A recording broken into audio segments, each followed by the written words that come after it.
नमः।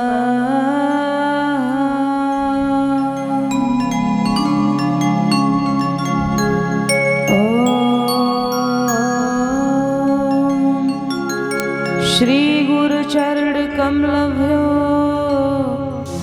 नमः।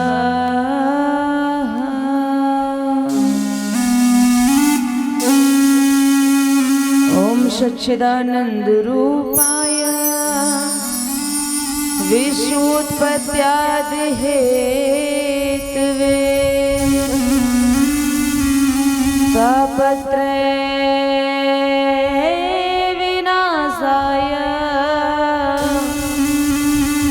श्री कृष्णाय वयं नमः।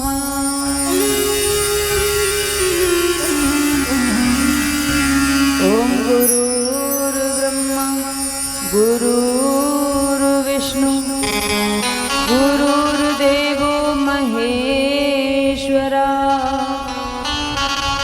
गुरुर्साक्षात् परं ब्रह्म तस्मै श्री गुरुवे नमः।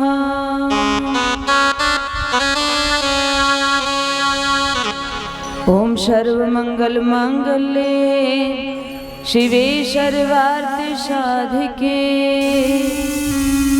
शरण्ये त्र्यंबके गौरी नारायणी नमोस्तुते। ओम या देवी सर्वभूतेषु शक्तिरूपेण समस्थिता नमस्तस्यै नमस्तस्यै नमस्तस्यै नमो नमः। ओम कर्पूरगौरं करुणावतारं संसारसारं भुजगेन्द्रहारं सदा वसन्तं हृदयारविन्दे भवं भवानी सहितं नमामि। ओम वसुदेवसुतं देवं कंसचारूढमर्दनं देवकी परमानन्दं कृष्णं वन्दे जगद्गुरु। कृष्णाय वासुदेवाय देवकी नन्दनाय च नन्दगोपकुमाराय गोविन्दाय नमो नमः।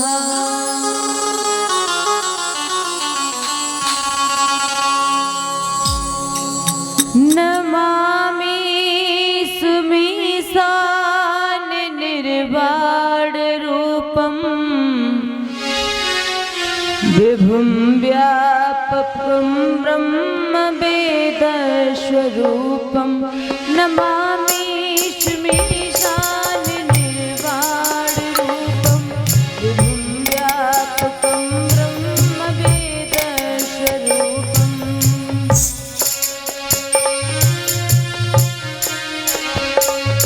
निजं निर्गुणं निर्विकल्पं निरीहं चिदाकाशमाकाशवासं भजेऽहम्।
भजन्ते हलोके परेवा नराणा न तावशुकं शान्ति शन्तापनाशं न तावशुकं शान्ति शन्तापनाशं प्रसीद प्रभो सर्वभूतादिवासम्।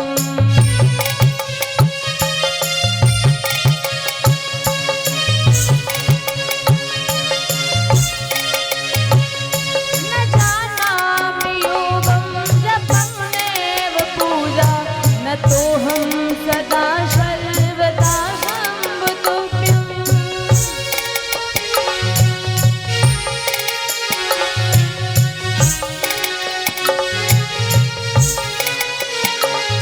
न जानामि योगं जपं नैव पूजा न तोहं सदा सर्वदा शम्भुतुभ्यम्।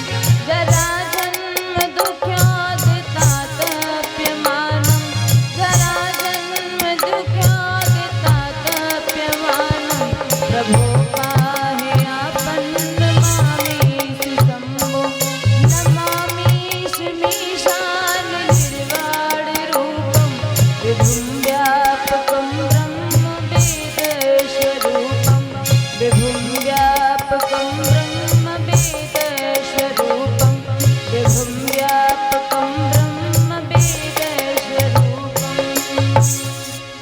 रुद्राष्टकमिद प्रोक्त विप्रेण हरितोषये ये पठन्ति नराः भक्त्या तेषां शम्भु प्रसीदते।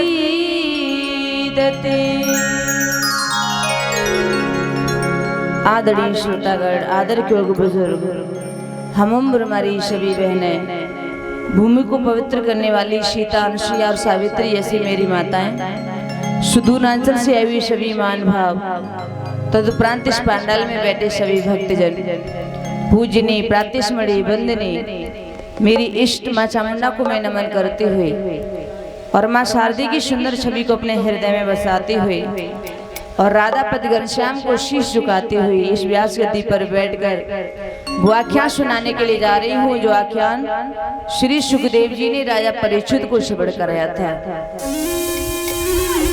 श्री सुखदेव जी समझाते हैं, हे राजन, अब आप क्या सुनना चाहते हो ये बताइए। तो परीक्षित महाराज ने यहाँ पे एक प्रश्न किया है आचार्य श्री सुखदेव जी से। क्षमा प्रिया ब्रह्मन भूतानां भगवान स्वयं इंद्रस्यार्थे कथम दैत्या बधीद विष्णु यथा। परीक्षित महाराज ने कहा कि गुरुदेव, मैं कोई तर्क नहीं कर रहा हूं, क्योंकि आप कहते हैं कि शास्त्रों के बारे में तर्क मत करो। मैं तो जिज्ञासावश आपसे प्रश्न कर रहा हूं। परीक्षित कहते हैं कि प्रभु, परमात्मा की दृष्टि में सब एक बराबर है। देवता भी उनके पुत्र हैं और दानव भी पुत्र हैं, दुष्ट भी उनके पुत्र हैं, भक्त भी उनके पुत्र हैं। लेकिन आप ये बताइए, भगवान दुष्टों को मारने के लिए क्यों आते हैं और भक्तों को क्यों बचाते हैं? यदि भगवान ऐसा करते हैं तो क्या ये भेदभाव की बात नहीं है? क्या ये भगवान की अच्छी दृष्टि है? क्या राक्षस उनके पुत्र नहीं है? जिन देवताओं का वध करने के लिए मेरे प्रभु अवतार लेते हैं, जिन देवताओं को बचाने के लिए प्रभु दुष्टों को मारते हैं, क्या वो सभी देवता अच्छे हैं? ऐसा क्यों? ऐसा सुना तो श्री सुखदेव जी ने बहुत सुंदर उत्तर दिया। कहा, राजन, भगवान कभी किसी को मारने के लिए नहीं आते हैं। मारना, बचाना, ये सब हमारा काम है। लेकिन एक बात है, मेरे प्रभु की आंखों के सामने अगर कोई आ जाता है तो मेरे प्रभु उसे फिर बहने नहीं देते हैं। और इसीलिए हमारे जो संत हैं वो कहते हैं कि परमात्मा का चिंतन करो। सामने जाने का मतलब है कि परमात्मा का चिंतन करो। जो जितना ज्यादा चिंतन करेगा उतना ही परमात्मा के सामने चला जाएगा। लेकिन हाँ, चिंतन की जो पद्धति है वो अलग अलग हो सकती है। परमात्मा को याद करने का जो तरीका है वो अलग अलग हो सकता है।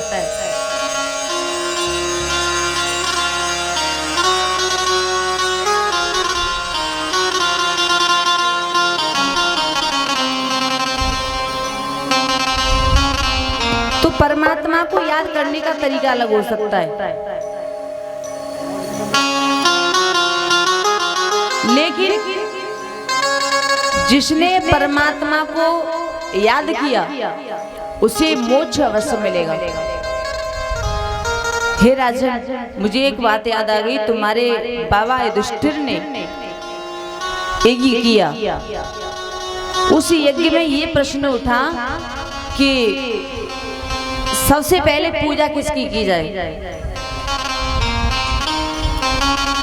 तभी तुम्हारे जो छोटे बाबा थे सहदेव, उन्होंने कहा कि सबसे पहले पूजा के अधिकारी तो हमारे द्वारकाधीश हैं, हमें उन्हीं की पूजा करनी चाहिए। जब सहदेव ने ये कहा तो सभी पांडव बड़े प्रसन्न हुए कि हाँ बिल्कुल सही बात है, हमारे लिए तो सबसे पहले पूजने के योग्य हमारे द्वारकाधीश हैं। सभी लोग बड़े प्रसन्न हो रहे थे।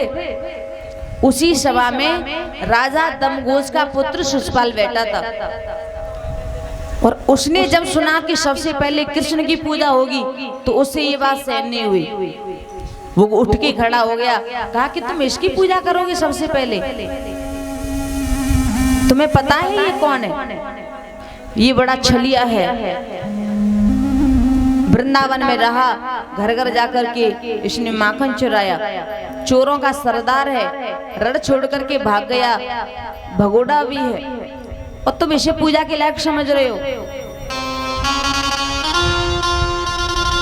इसकी माता पिता का भी कोई पता नहीं है कि कौन इसके माता पिता है।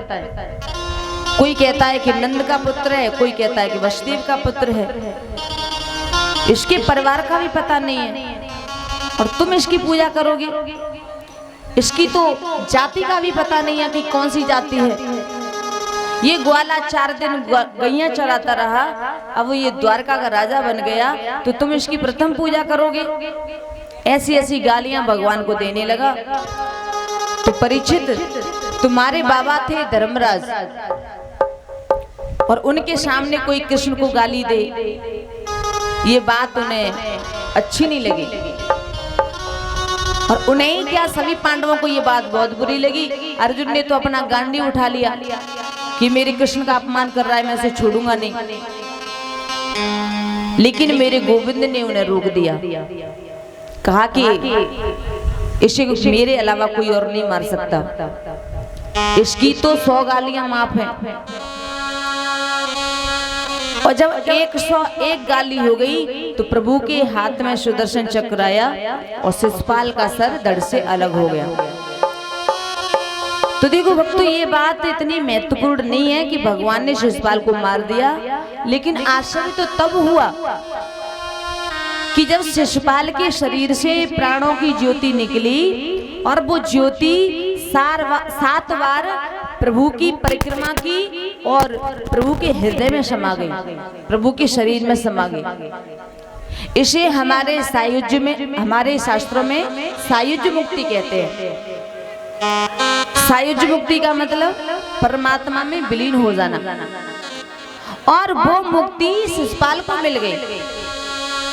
तुम्हारे बाबा धर्मराज बैठे हुए थे और उन्हीं की बगल में नारद जी बैठे थे। धर्मराज ने नारद जी से पूछा कि महाराज, ये शिशुपाल नित्य इसका काम था कि गिन गिन करके कृष्ण को गालियां देता था। 99 गाली तो रोज ही दिया करता था, और जब तक 99 गाली नहीं दे देता था कृष्ण को, तब तक इसका खाना पीना नहीं होता था। नित्य से 99 गाली देनी थी भगवान कृष्ण को। और आज ऐसे दुष्ट व्यक्ति को सायुज मुक्ति मिल गई, मेरे गोविंद के शरीर में समा गया। अरे इस पापी को तो नरक में जाना चाहिए था। तो नारद जी ने एक बात कही, परीक्षित वो मैं तुम्हें बताना चाहता हूँ। नारद जी बताने लगे हैं, काम देशात भयात स्नेहाद यथा भक्तेश्वरे मनः आवेशितदित्यं हित्वा बहवस्तदतिं गता। नारद जी ने कहा कि माना शिशुपाल कृष्ण को गालियां देता था, लेकिन गाली देते समय कृष्ण का चिंतन करता था। जब वो गालियां देता था तो कृष्ण की झांकी उसकी आंखों के सामने घूमती थी। तो कृष्ण को कैसे भी याद करो, काम से, भय से, द्वेष से, स्नेह से। गोपियों ने कृष्ण की उपासना काम से की, यद्यपि उनका काम हमारे तुम्हारे जैसा नहीं है। गोपियों के प्रेम को काम की संज्ञा दी गई है। तो शिशुपाल ने कृष्ण को द्वेष से भजा, कंस ने कृष्ण को भय से भजा। तो देखो भजन करने की पद्धति अलग अलग है, तरीका अलग अलग है, इससे कोई अंतर नहीं पड़ता। लेकिन कृष्ण की याद, कृष्ण का भजन जिसने जितना ज्यादा किया उतना ही वो परमात्मा के सामने चला जाता है। और यहाँ पर एक बात और है कि कोई मेरे ठाकुर जी को मित्र मान करके भजन करता है, सखा मान के भजन करता है, कोई उनको पिता मान के भजन करता है, कोई उन्हें भाई मान के भजन करता है, तो कोई उन्हें शत्रु मान करके भजन करता है। लेकिन प्रेमी मान करके, स्वामी मान करके भजन करना, ये तो हम सब कर सकते हैं। इस तरह से तो सभी भजन करते हैं, लेकिन शत्रु मान करके भजन करना हर किसी के बस की बात नहीं। शत्रु मान करके भजन करना ये तो वही कर सकता है जिसकी बाजू में थोड़ी ताकत होगी। लेकिन एक बात हम यहाँ पर बताते हैं कि भक्त लोग जितनी भगवान की याद नहीं करते, उससे ज्यादा, कहीं ज्यादा दुष्ट लोग भगवान की याद करते हैं।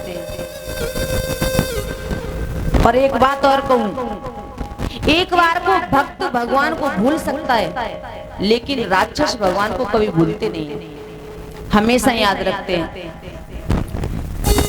मित्र मित्र को भूल सकता है, सेवक स्वामी को भूल सकता है, लेकिन बीच चौराहे पर जिसने मेरा अपमान किया हो, उस शत्रु को हम स्वप्न में भी नहीं भूल सकते। सवेरे उठते ही उसका चिंतन अवश्य होगा। तो भैया बताओ, मित्र की याद ज्यादा हुई कि शत्रु की? इसीलिए ये जो भी है शिशुपाल, रावण, कुंभकर्ण, कंस, इन्होंने जितनी ज्यादा भगवान से शत्रुता की, उतना ही ज्यादा भगवान को याद हुआ। तो इससे भक्तों से ज्यादा उन्होंने परमात्मा को याद किया, और इसीलिए शिशुपाल को मुक्ति मिली। और वो मुक्ति मिली जो कभी कभी भक्तों को प्राप्त नहीं होती। श्री सुखदेव जी ने कहा, राजन, नारद जी ने तुम्हारे बाबा से कहा कि आप ये मत समझना कि शिशुपाल की श्री कृष्ण की शत्रुता इसी जन्म की है। ये शत्रुता एक जन्म की नहीं है, ये 3 जन्मों की शत्रुता है। अभी ये शिशुपाल बनकर के आया, और सबसे पहले ये हिरण्यकश्यप बनकर के आया था। तो उसने प्रहलाद को बहाना बना करके और भगवान से द्वेष किया। दूसरी बात, जो हिरण्यकश्यप बना वो फिर रावण बना। फिर इसने माता जानकी को माध्यम बनाकर के भगवान से द्वेष किया और इस बार ये शिशुपाल बना, तो उसने गाली को मान बनाकर के भगवान से द्वेष किया। तभी धर्मराज जी से नारद जी ने कहा कि नारद जी से धर्मराज जी ने कहा कि प्रभु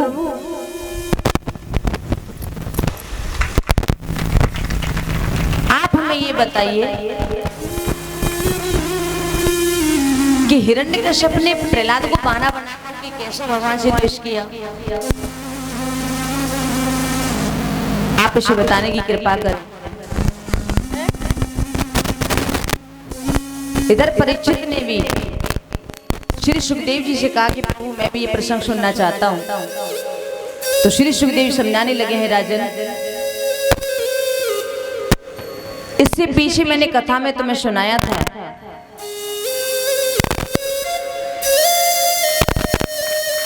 कि हिरण्यकश्यप का छोटा भाई था हिरण्याक्ष, जो भगवान ने 12 रूप धारण करके हिरण्याक्ष का वध कर दिया।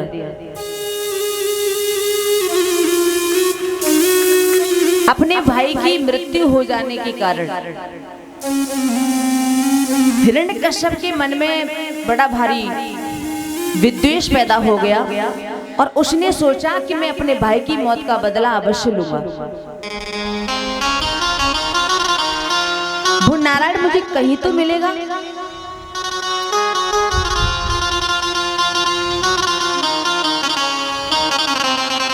हिरण्यकश्यप की पत्नी का नाम था कयादु और कयादु के 3 पुत्र हैं। चौथा पुत्र अभी हुआ नहीं था। तो हिरण्यकश्यप तपस्या करने के लिए चला गया। पत्नी से कहकर के गया कि मैं बरसों में लौट के आऊंगा।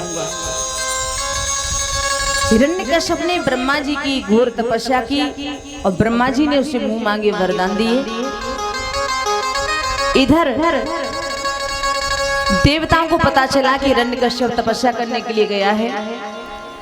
उसकी नगरी को खाली देखा तो देवताओं ने एरिच पे चढ़ाई कर दी और बहुत सारे दानवों को मार डाला। हिरण्यकश्यप के जो 3 पुत्र थे वो भी मारे गए। कयादु का भी हरण करके ले गया और कयादु को भी मारना चाहा तो नारद जी ने आकर के उन्हें बचा लिया। कहा कि एक गर्भवती स्त्री को मारना ये अच्छी बात नहीं है। तो नारद जी के कहने पर इंद्र ने कयादु को छोड़ दिया। नारद जी कयादु को अपने आश्रम पर ले जाते हैं और भगवान की रसमयी कथाएं सुनाते हैं। हिरण्यकश्यप तपस्या करके वापस लौट के आया।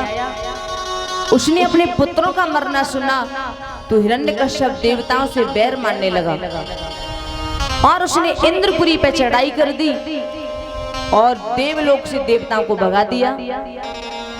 इंद्रासन को हिरण्यकश्यप ने अपने कब्जे में ले लिया। तभी कुछ समय बाद उसके घर में एक पुत्र का जन्म हुआ और उस पुत्र का नाम रखा प्रहलाद। हिरण्यकश्यप प्रहलाद से बहुत प्यार करता है। जब प्रहलाद 5 वर्ष के हुए तो हिरण्यकश्यप ने उसे गुरुकुल में पढ़ने के लिए भेजा। उस गुरुकुल के आचार्य थे षंड और अमर्क, जो शुक्राचार्य जी के पुत्र थे। इधर प्रहलाद के जीवन की हम क्या बताएं। गोविंद की लगन जिसे बचपन से ही लगी हुई थी और जिसे गोविंद से मिलने की लगन बचपन से ही लग जाए तो फिर उसे संसार में अच्छा नहीं लगता है। परमात्मा से मिलने की तड़पन जब बचपन से ही लग जाए तो फिर संसार में उसका मन नहीं लगता है। और ये जो तड़पन होती है ये उत्तरोत्तर बढ़ती रहे, इसी को हम भक्ति कहते हैं। इसी का नाम है भक्ति। तो हिरण्यकश्यप सोचता है कि मेरा पुत्र मेरे जैसा यशस्वी बने, मेरे जैसा तेजस्वी बने, और इसलिए हिरण्यकश्यप ने गुरुकुल में भेज दिया प्रहलाद को। लेकिन प्रहलाद का जीवन एकदम शांत है। प्रहलाद के मन में कभी उद्वेग नहीं आता है, शांत बैठा रहता है, प्रभु का चिंतन करता रहता है। प्रहलाद की मन स्थिति कैसी है? कभी कभी प्रहलाद रोने लगते हैं, कभी कभी जोर से हंसने लगते हैं। परीक्षित ने पूछा, महाराज ऐसा क्यों?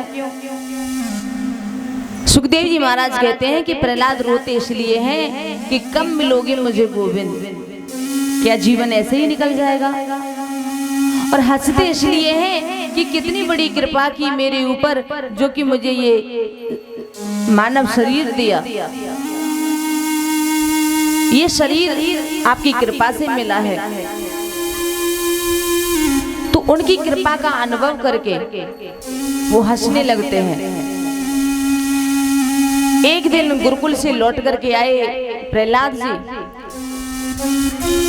जब घर पे लौट के आए तो हिरण्यकश्यप ने बड़े प्यार से गोद में बिठाया और गोद में बिठा करके पूछने लगा, बेटा ये बताओ तुमने गुरुकुल में क्या सीखा है, हमें बताओ। प्रहलाद जी कहने लगे, पिताजी गुरुकुल में रहकर के मैंने कुछ अनुभव किया है कि संसार में हम जहाँ भी जाएं तो लोग सुख की कामना करते हैं, सभी जीवन का सुख चाहते हैं, लेकिन आत्मा के कल्याण की कोई बात ही नहीं करता है। लेकिन पिताजी मैं एक बात जान गया हूँ कि एक बार जिसका परमात्मा से सच्चा नाता जुड़ जाए तो सारे जीवन फिर उसे सुख ही सुख मिलने वाला है।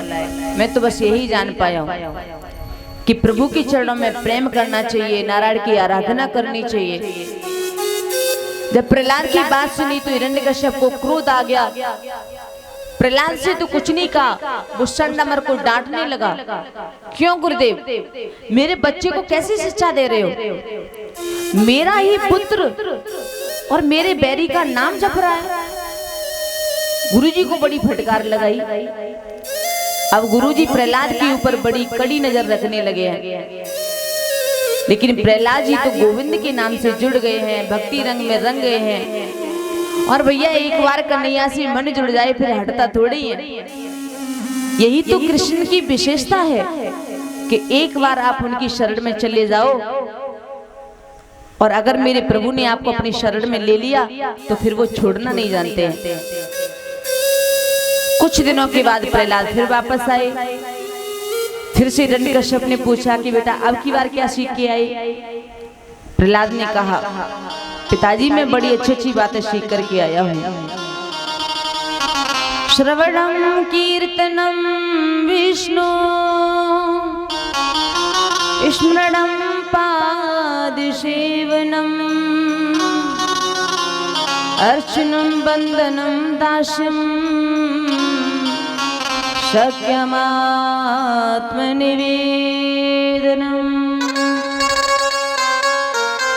प्रहलाद कहते हैं, पिताजी मैंने तो जीवन में यही समझा है कि नारायण के चरणों में भक्ति करने के 9 प्रकार हैं। उसे हम नवदा भक्ति कहते हैं।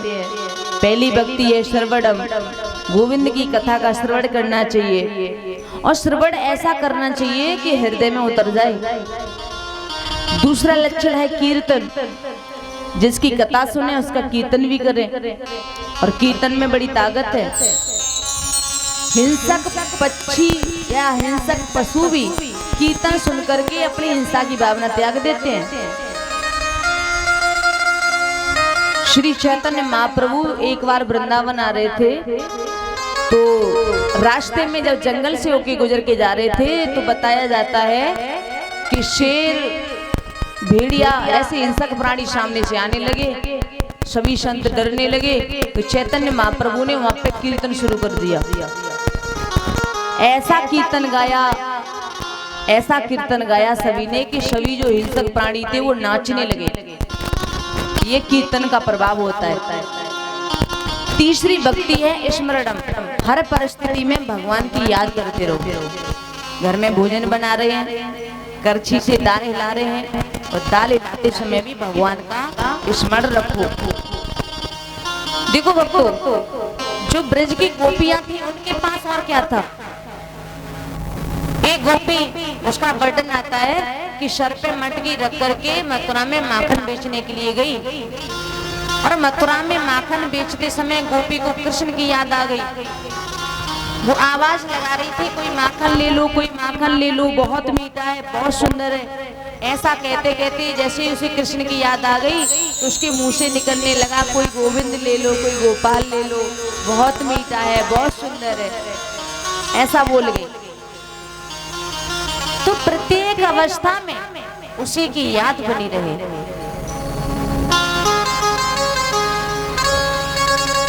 एकांत में बैठ करके उनको याद करना, उनकी अर्चना करना, उनके चरणों की वंदना करना, ये 5वीं, 6वीं तथा 7वीं भक्ति है। तो नवदा भक्ति में इन 6 के बाद 7वीं, 8वीं और 9वीं ये तीनों सर्वोत्तम भक्ति हैं। 7वीं भक्ति है दास, नारायण का दास बन जाओ। जब गोविंद का दास बन करके उनके चरणों में प्राणी जब लेट जाता है तो गोविंद उसे उठाकर के गले से लगा लेते हैं। और कोई सखा मान करके भगवान की उपासना करता है तो प्रभु उसे गले से लगा लेते हैं। ये सत्य भक्ति होती है। और अंतिम भक्ति है आत्मनिवेदन। अपना सब कुछ परमात्मा को समर्पित कर दो। जब प्रहलाद की भक्ति भरी बातें सुनी है, हिरण्यकश्यप बहुत क्रोधित हुआ। उसने प्रहलाद को उठा करके जमीन पे पटक दिया है और कहा कि तू मेरे बैरी का नाम लेगा तो सुन, अब तू भी मेरे हाथों से मरेगा, क्योंकि जो भी उसका नाम लेता है मैं उसे जीवित नहीं छोड़ता हूँ। उसने प्रहलाद को जल में फेंका, फिर अग्नि में जलाया, खूनी हाथी के आगे डाल दिया, फिर जेल में डाल दिया, भूखा प्यासा रखा। लेकिन भैया प्रहलाद के मारने के सारे उपाय फेल हो गए। तभी हार करके प्रहलाद को फिर से गोकुल में भेज दिया। वहां पे हजारों असुर बालकों ने प्रहलाद को घेर लिया। अब वो सभी कहने लगे, प्रहलाद तुम्हारे पिता तुम्हें कितना दंड देते हैं, तुम्हें कितना कष्ट देते हैं, तुम्हें अग्नि में जलाया जाता है, तुम्हें भूखा रखा जाता है, कितना कष्ट होता होगा तुम्हें। तो प्रहलाद हम आपसे एक बात कहते हैं, आप इतने हठी क्यों हो? इतना हट करने से क्या फायदा? अरे अगर भजन ही करना है तो अभी से क्यों करें, बुढ़ापे पे कर लेंगे। इतना सुना तो प्रहलाद गदगद हो गए हैं। कहा कि आपकी सहानुभूति का मैं आदर करता हूँ, लेकिन बचपन से ही जिसने भगवान को याद नहीं किया, भगवान का स्मरण नहीं किया, तो बुढ़ापे पे वो नहीं कर सकता। बचपन में बच्चे का जो जीवन होता है वो एक मिट्टी का जो कच्चा घड़ा होता है उसकी तरह होता है। मिट्टी के घड़े पर, कच्चे घड़े पर आप जैसी रेखा बना दोगे, पकने के बाद वो रेखा मिट नहीं पाएगी। और ये तो गोविंद की इतनी बड़ी कृपा है कि हमें ये मानव शरीर मिला है, इसे व्यर्थ नहीं जाने दें। बच्चों ने कहा कि अरे क्या जपना तुम्हारे उस गोविंद के नाम को। सेवा करती हैं हमारी धर्मपत्नी, सुरक्षा करते हैं पिताजी, दूध घी मिलता है गाय और भैंस से, प्रतिष्ठा मिलती है समाज से, सगे संबंधियों से, और तुम भगवान को बीच में क्यों लेकर के आते हो? ये भगवान कौन होते हैं? प्रहलाद जी ने उत्तर दिया है, घरान भूमो पशुवो हि गोष्ठे, नारी गृह द्वारे सखा शमशाने, तेहि सीतायाम परलोक मार्गे, धर्मानुरागो गच्छति जीव एषः। देखो, जिस धन को तुम अपना मानते हो वो धन तुम्हारे साथ में नहीं जाएगा। जिस पत्नी को तुम अपना मानते हो वो पत्नी तुम्हारे साथ नहीं जाएगी। परिवार के लोग द्वार पे खड़े रह जाते हैं, मित्र शमशान भूमि तक जाते हैं, 4 बड़ाई करते जाते हैं, 4 बुराई करते जाते हैं। मैंने कई सब यात्राओं में देखा है कि पीछे वाले जो जाते हैं वो बड़ा सत्संग करते हुए जाते हैं। कहते हैं भैया शाम को ही तो हमसे बातचीत हुई थी, पता नहीं रात्रि में क्या हो गया, चले गए। कोई कहेगा भैया क्या साथ लेकर के गया। इंसान खाली हाथ आता है, खाली हाथ चला जाता है। उस मरघट में जब तक जाते हैं लोग तो उतने समय तक ऐसा लगता है कि ये तो अब महान वैरागी हो गए, घर जाते ही सन्यास ले लेंगे। लेकिन वापस घर पे लौट के आए तो फिर से बस वही माया शुरू हो गई। तो देखो भगवान की प्राप्ति अमल भक्ति से होती है, विशुद्ध भक्ति से कृष्ण हमको मिलता है। राक्षस भक्तों ने पूछा कि अमल भक्ति क्या होती है और अमल भक्ति में और मद भक्ति में क्या अंतर होता है। तो देखो अमल भक्ति कहते हैं निष्काम भक्ति को। एक पुरानी कथा है, संत कहते हैं कि एक व्यक्ति मार्ग में जा रहा था तो बीच में उसे नारद जी मिल गए। नारद जी से उसने पूछा कि महाराज ये बताओ ब्रह्मा विष्णु महेश इन तीनों में से जल्दी कौन प्रसन्न हो जाता है। नारद जी ने बताया कि इन तीनों में सबसे जल्दी ब्रह्मा जी प्रसन्न हो जाते हैं।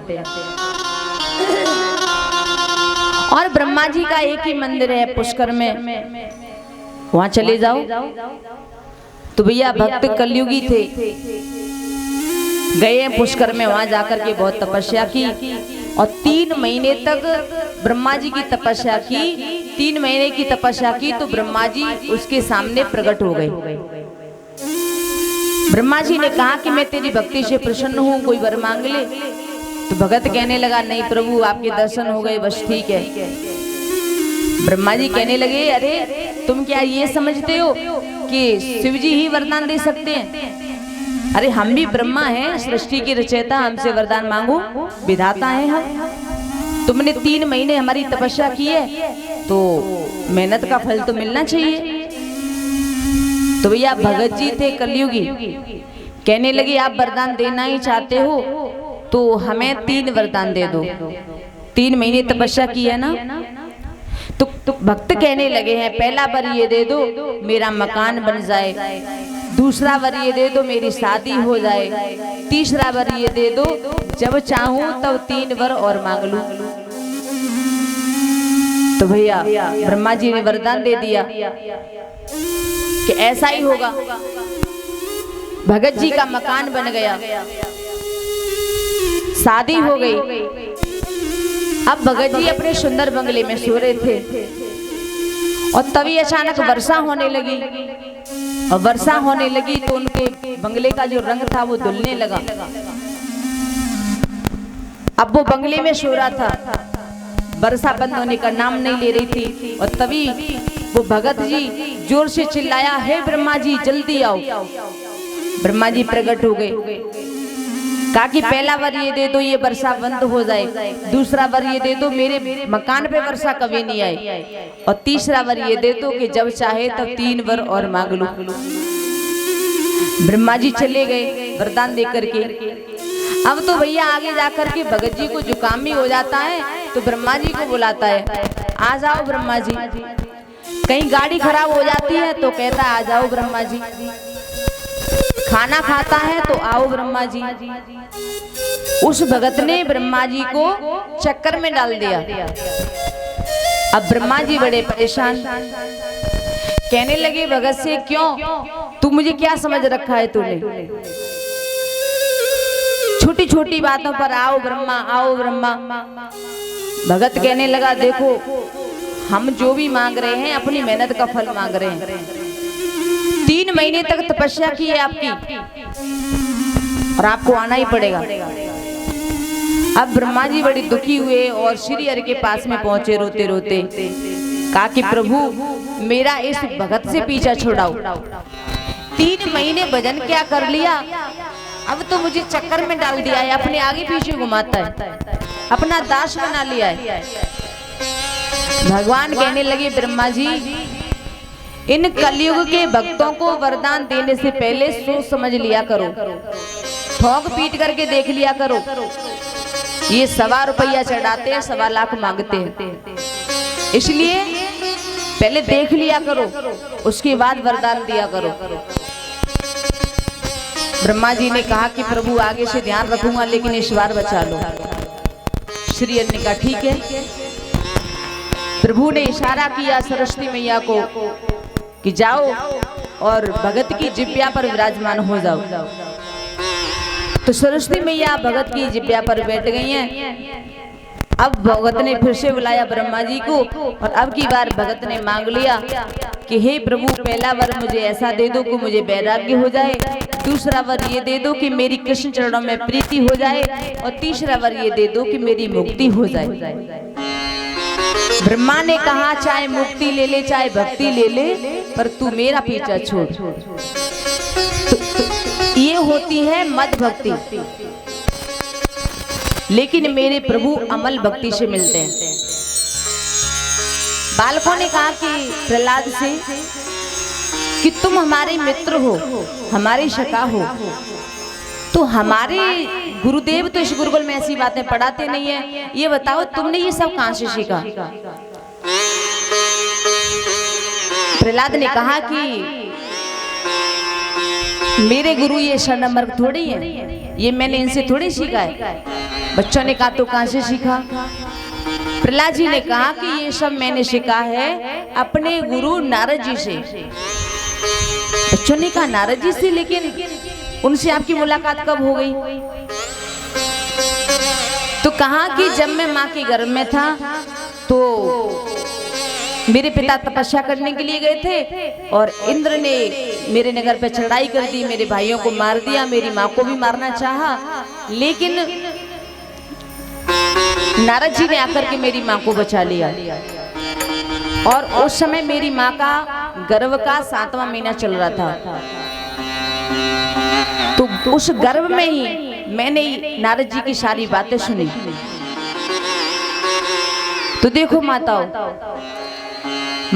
का जब गर्भ का 7वां महीना चल रहा हो तो माताओं को बड़ी सावधानी बरतनी चाहिए। उस समय अच्छे विचार मन में लाएं, अच्छे उपदेश सुने, क्योंकि जैसी परिस्थिति आपकी होगी बिल्कुल वैसी ही परिस्थिति बच्चे की बनेगी। असुर बालकों ने कहा भैया अब तुम्हारे गोविंद से मन लगे कैसे? प्रहलाद बोले मन की डोर एक बार गोविंद के चरणों में लग जाती है तो सब व्यथा मिट जाते हैं। बीच में कितने व्यवधान आते हैं पता ही नहीं चलता। बच्चे बोले भैया उनसे संबंध जुड़ेगा कैसे? प्रहलाद ने कहा कीर्तन करने से, कीर्तन करो। बच्चों ने कहा कि ठीक है भैया अब बहुत देर सत्संग सुन लिया, अब चलो खेलते हैं। प्रहलाद कहने लगे खेलेंगे तो सही, लेकिन मैं बताऊंगा वो खेल खेलेंगे। बच्चों ने कहा कौन सा खेल? तभी किसी के हाथ में प्रहलाद ने मृदंग दे दिया है, किसी के हाथ में मजीरा दे दिया है, किसी के हाथ में करताल दे दी है। बच्चे कहने लगे देखो प्रहलाद तुम्हारे नारायण का कीर्तन तो हम बिल्कुल नहीं करेंगे, क्योंकि तुम्हारे पिता महाराज ने सुन लिया तो हमें मरवा डालेंगे। प्रहलाद ने कहा कि अरे क्यों डरते हो? तुम देख नहीं रहे मुझे मारने की कितनी कोशिश की मेरे पिता ने, लेकिन क्या आज तक मार पाए? अरे भाइयों जो डर गया सो मर गया। चलो कीर्तन शुरू करते हैं। हजारों राक्षस बालकों की बुद्धि को प्रहलाद ने परिवर्तित कर दिया है और गुरुकुल में कीर्तन शुरू हो गया है। सभी बच्चे नारायण नारायण गाने लगे हैं। तो भक्तों माता और बहनों, जिस गुरुकुल में नारायण का नाम लिया नहीं जाता था उस गुरुकुल में मेरे प्रहलाद गोविंद का कीर्तन करवा रहे हैं। तो आप सभी लोग भी बड़े भाव से मीठी मीठी तालों के साथ में भगवान का संकीर्तन करेंगे, फिर सुनेंगे आगे की कथा। आप मीठी मीठी तालों के साथ में बोलेंगे सभी। ना राम नाम लीनो तेने भरी जवानी में, ना राम नाम लीनो भरी जवानी में तू डूब के मर जा रे चुल्लू भर पानी में। तू डूब के मर जा रे चुल्लू भर पानी में। तू डूब के मर जा रे चुल्लू भर पानी में। तू डूब के मर जा रे चुल्लू भर पानी में। और ऐसे नहीं, दोनों हाथ ऊंचे उठा के ताली की शान।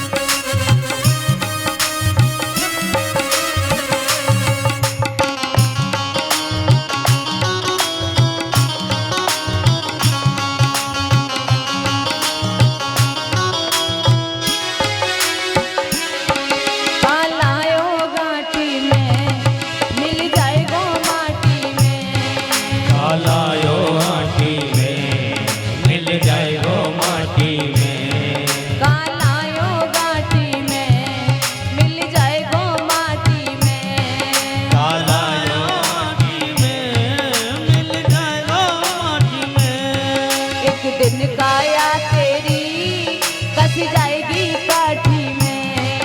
एक दिन काया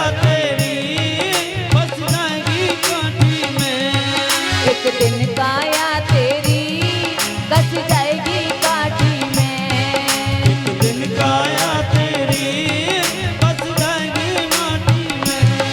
पानी को बबूला है, पानी को बबूला है, पानी को बबूला है, पानी को बबूला है। मिल जाए वो पानी में तू डूब के मर जा रे चुल्लू भर पानी में। तू डूब के मर जा रे चुल्लू भर पानी में। और भाव से ताली की शान।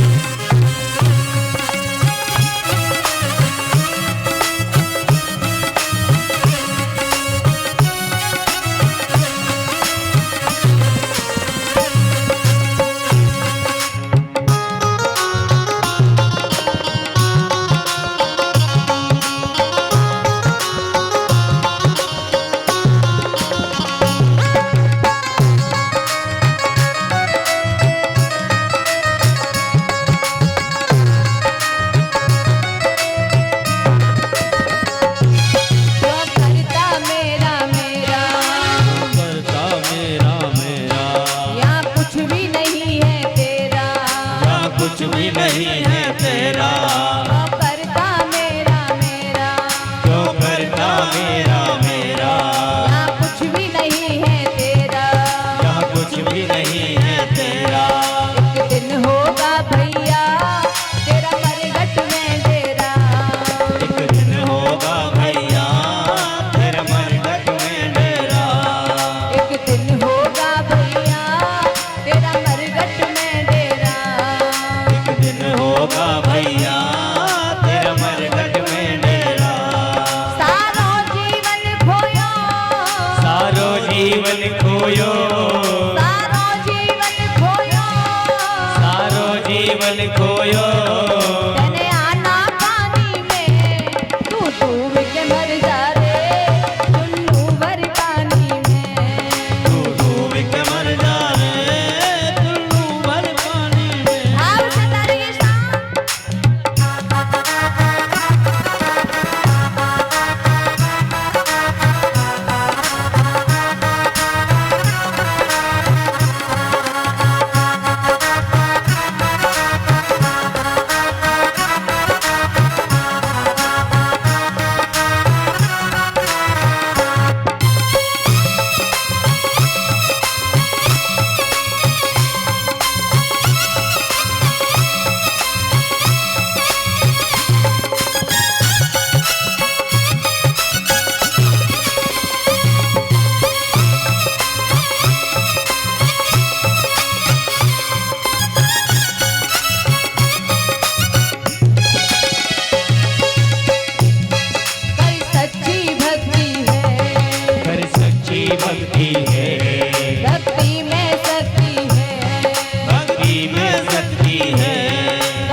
सकती है।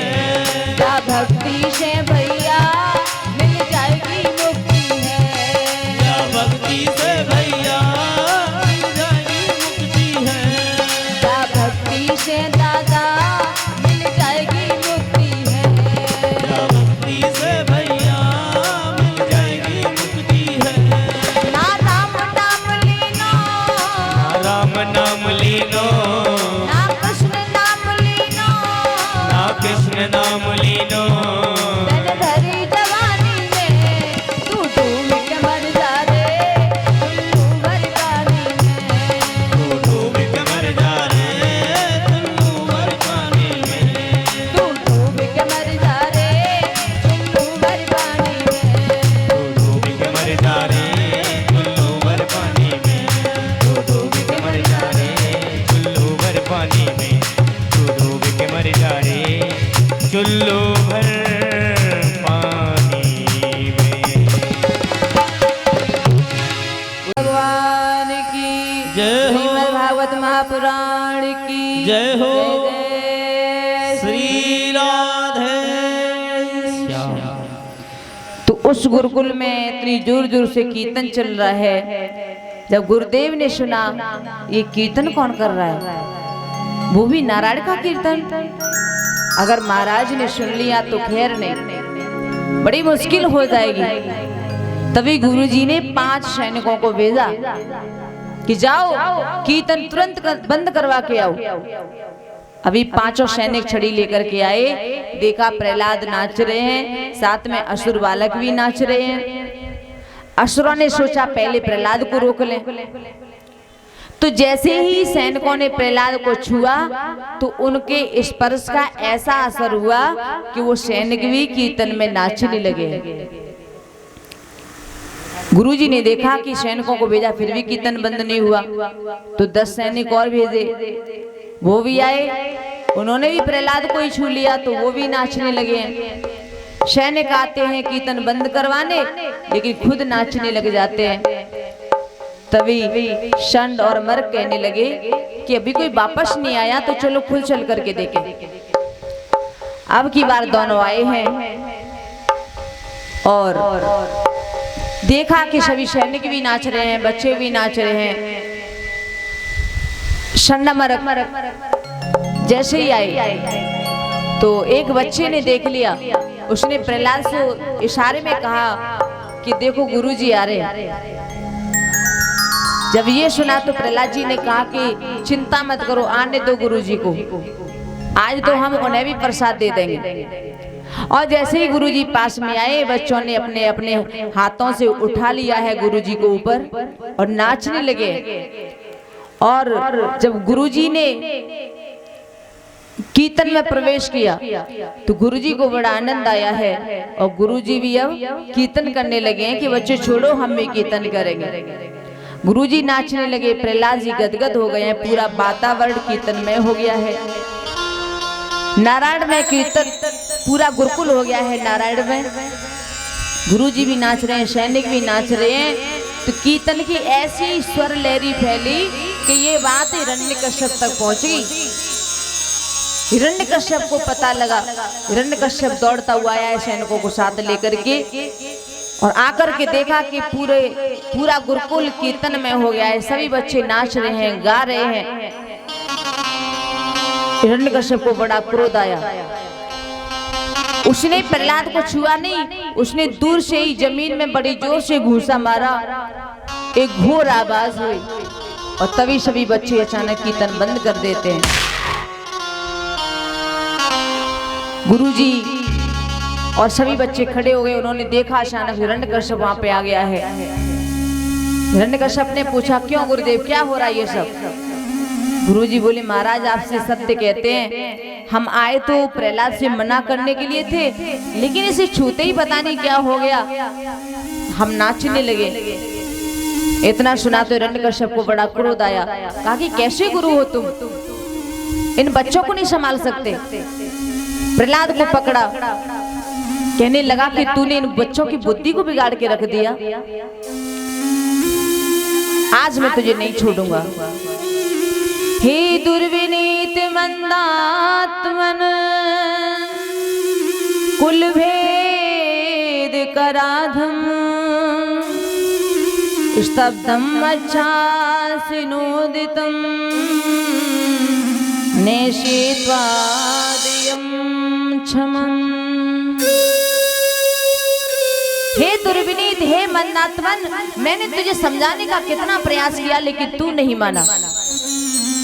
आज तुझे यमराज के पास जाने से कोई नहीं रोक सकता।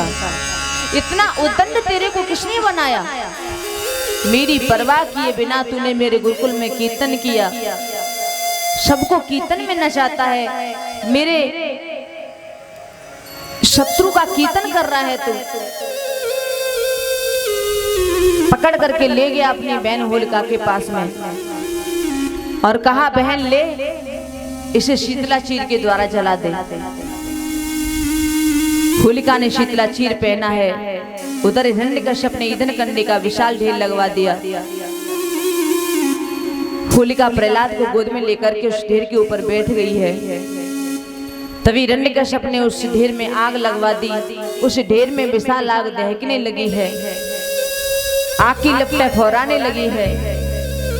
होलिका की गोदी में बैठे बैठे प्रहलाद राम धुन में लगे हुए हैं, दोनों हाथ जुड़ गए हैं, स्तुति कर रहे हैं।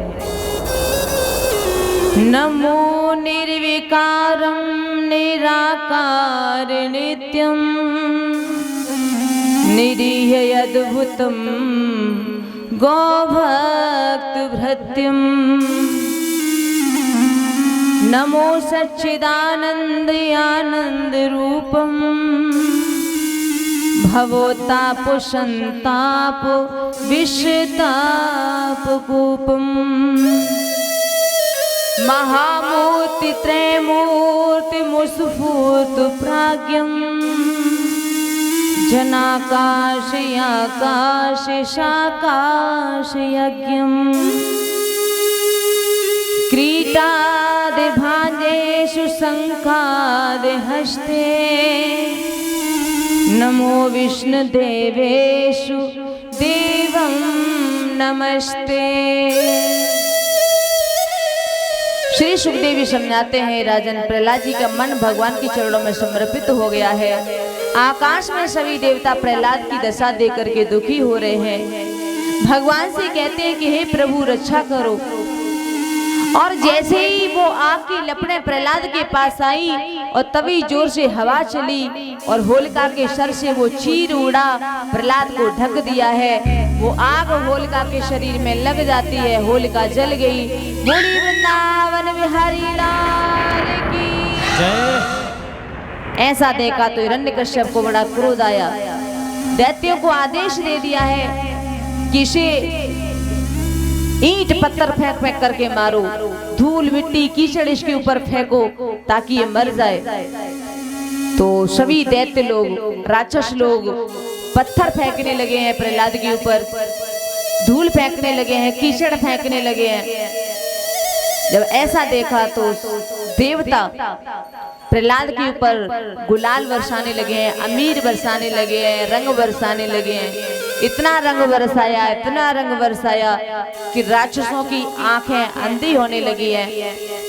उन्हें प्रहलाद दिखाई नहीं दे रहे हैं। सभी देवता खुश होकर के नाचने लगे हैं, गाने लगे हैं, बड़े भाव से होली होने लगी है कि रंग बरसे प्यारी भई होली, रंग बरसे प्यारी भई होली, रंग बरसे। रंग बरसे प्यारी भई होली, रंग बरसे। ओ रंग बरसे प्यारी भई होली, रंग बरसे। रंग बरसे प्यारी भई होली, रंग बरसे। रंग बरसे प्यारी भई होली, रंग बरसे।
खेली है और उसी दिन से हमारे भारत देश में होली का त्योहार मनाया जाने लगा।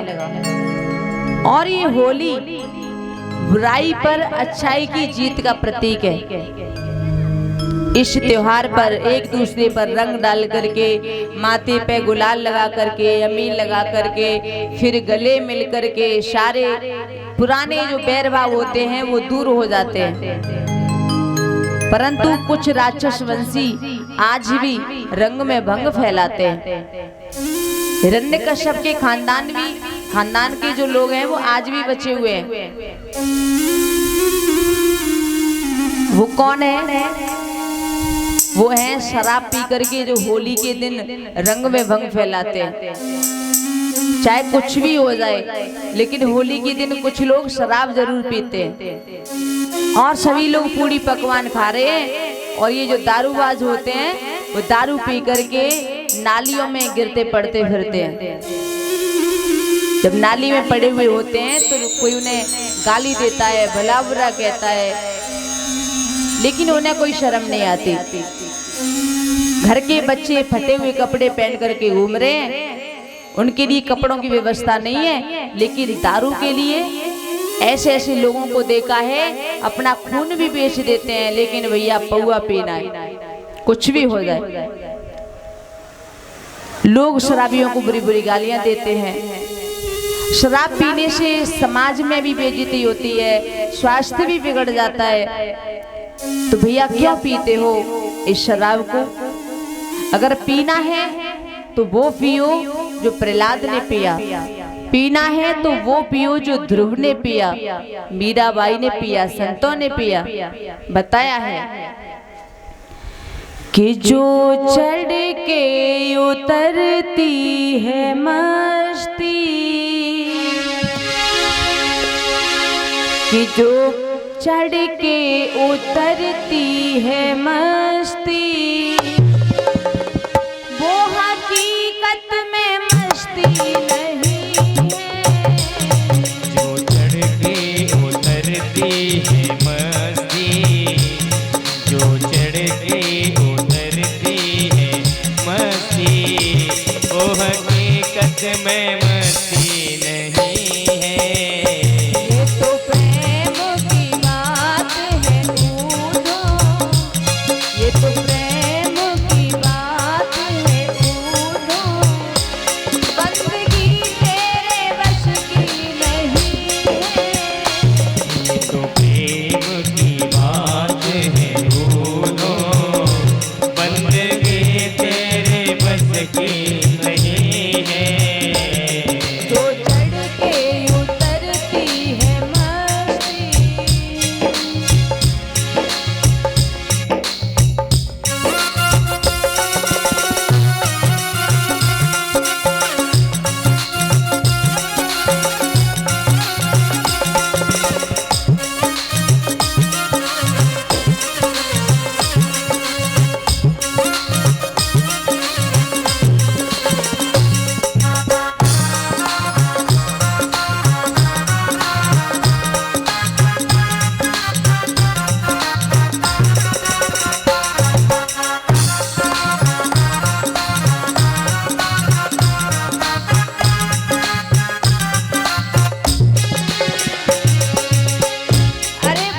मस्ती क्या मस्ती है जो चढ़ जाए और उतर जाए। मस्ती तो वो है जो एक बार चढ़ जाए फिर उतरे ही ना। अगर पीना है तो वो पियो जो ध्रुव जी ने पिया, प्रहलाद ने पिया। इस दारू में क्या रखा है कि रात में पी ली तो हो गए नवाब और जब सुबह उतर गई तो हो गई मिट्टी खराब। तो इस दारू में क्या रखा है भैया? पीना है तो वो पियो जो भक्त लोग पीते हैं, जो हम लोग पीते हैं। बताया है लोग पीते हैं पी पी के गिरते, हम तो पीते हैं गिरते नहीं हैं। लोग पीते हैं पी पी के गिरते, हम तो पीते हैं गिरते नहीं हैं। लोग पीते हैं पी पी के गिरते,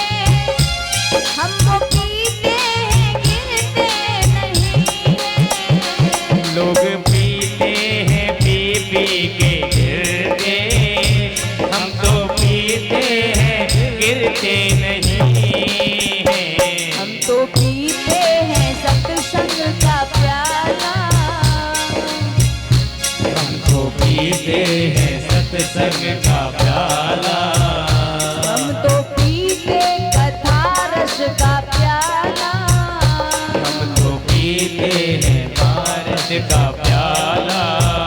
कोई अंगूरी मदिरा नहीं है, तो प्रेम की बात है दोनों, बंदगी तेरे बस की नहीं है। ये तो प्रेम की बात है दोनों।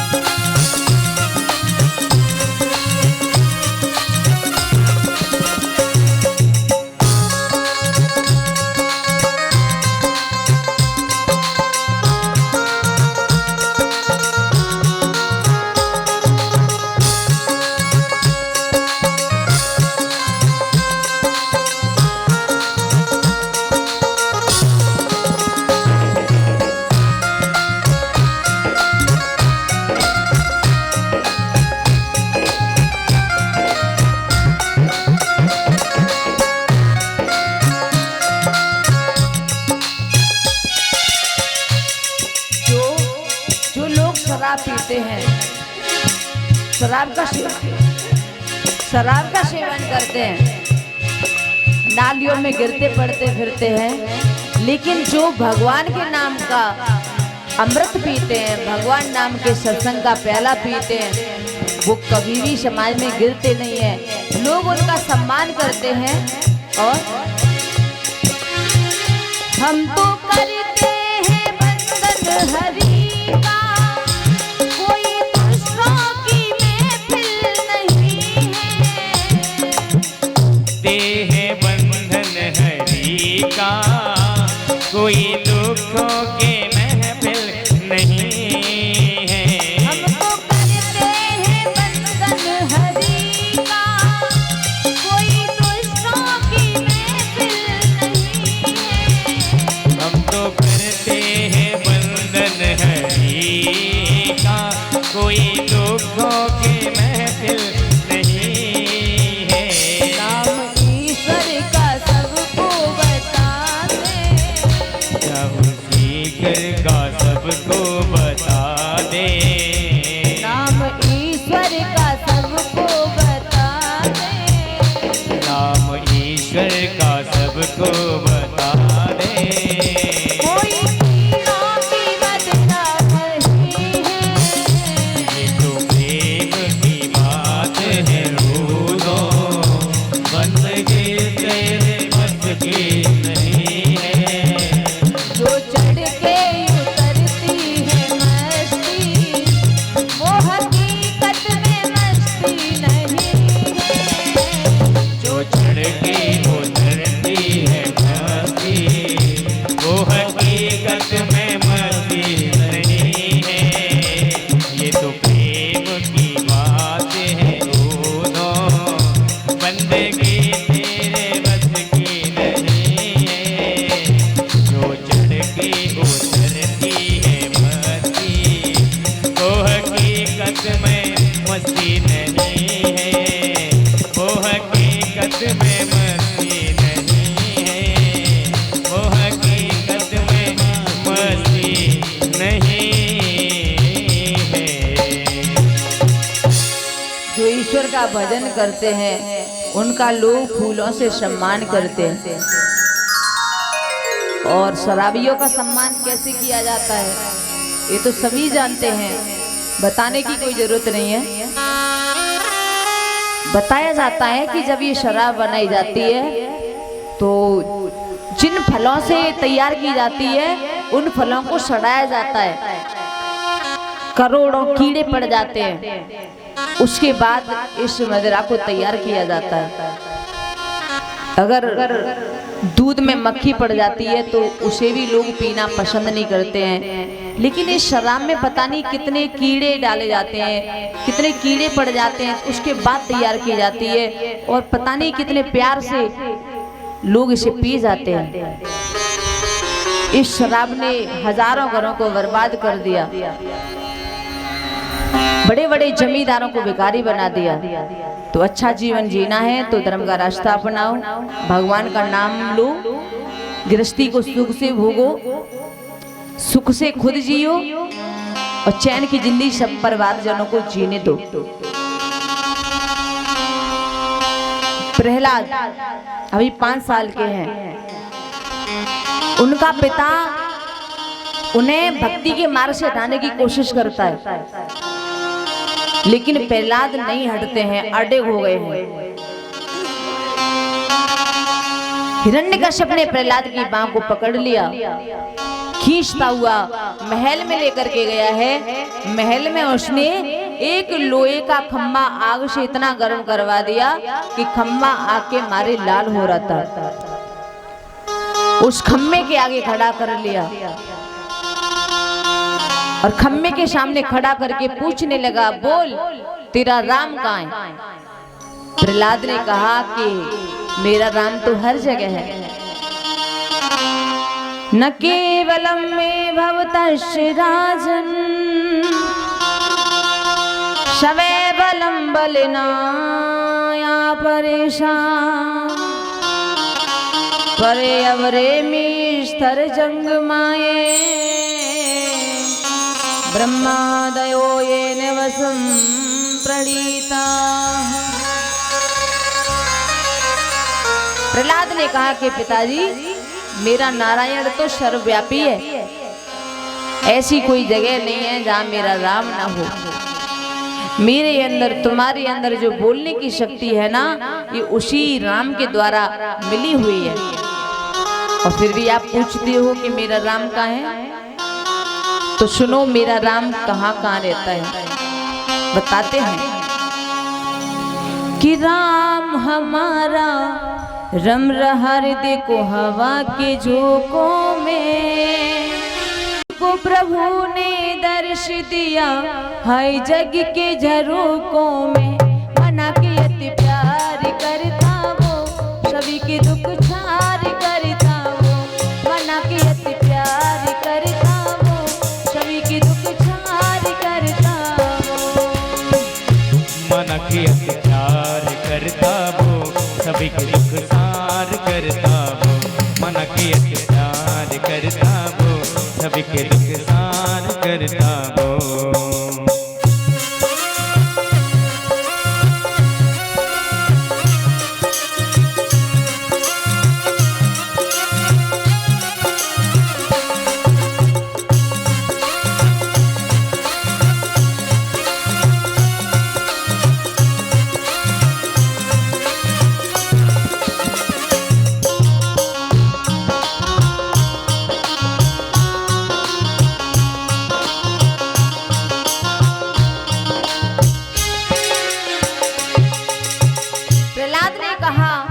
मेरा राम हवा के झोंकों में भी रहता है और बिना हवा के मनुष्य जी नहीं सकता।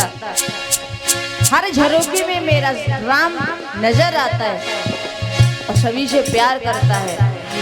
कहा लाखों बार मुझे मारा, मेरा कुछ ना बिगड़ा है। दुनिया का वो रखवाला, बाबुल तुमसे तंगड़ा है। वो लाखों बार मुझे मारा, मेरा कुछ ना बिगड़ा है। दुनिया से नारा वो भगवान कितना तगड़ा है। राम नाम की महिमा का पार किसी ने ना पाया। उसी से सूरज चांद बने, उसी से अंबर की छाया। राम नाम की महिमा का पार किसी ने ना पाया। उसी से सूरज चांद बने, उसी से अंबर लहराया। ओ घट घट वासी जगदाता, वो है अविनाशी जगदाता। ओ घट घट वासी जगदाता, वो है अविनाशी जगदाता। हे पिता तुम घूम रहे हो कपट के धोखों में। मुझको प्रभु ने दर्श दिया है जग के झरोखों में। मना के अति प्यार करता वो, सभी के दुख छार करता वो। मना के अति प्यार करता वो, सभी के दुख छार करता वो।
हुआ? जो जल थल का मालिक है, जरा बुद्धि पर जोर डालो। आप उसी से बैर कर रहे हो जिसकी महिमा अपार है। और सुनो, उसके एक इशारे पर ये भूमंडल थर्राता है। अजर अमर अविनाशी का सभी जहां गुण गाता है। उसके एक इशारे पर ये भूमंडल थर्राता है। अजर अमर अविनाशी का ये सभी जगत में नाता है। करे ये संभव को संभव वो, राई को पर्वत कर दे, पर्वत को राई कर देता, बल में ईश्वर क्या कर दे।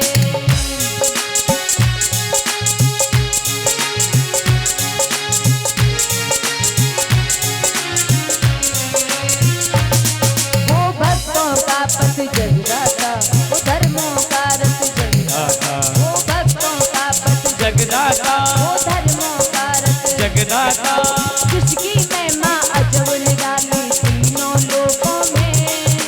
मुझको प्रभु ने दर्श दिया है जग के दरों में।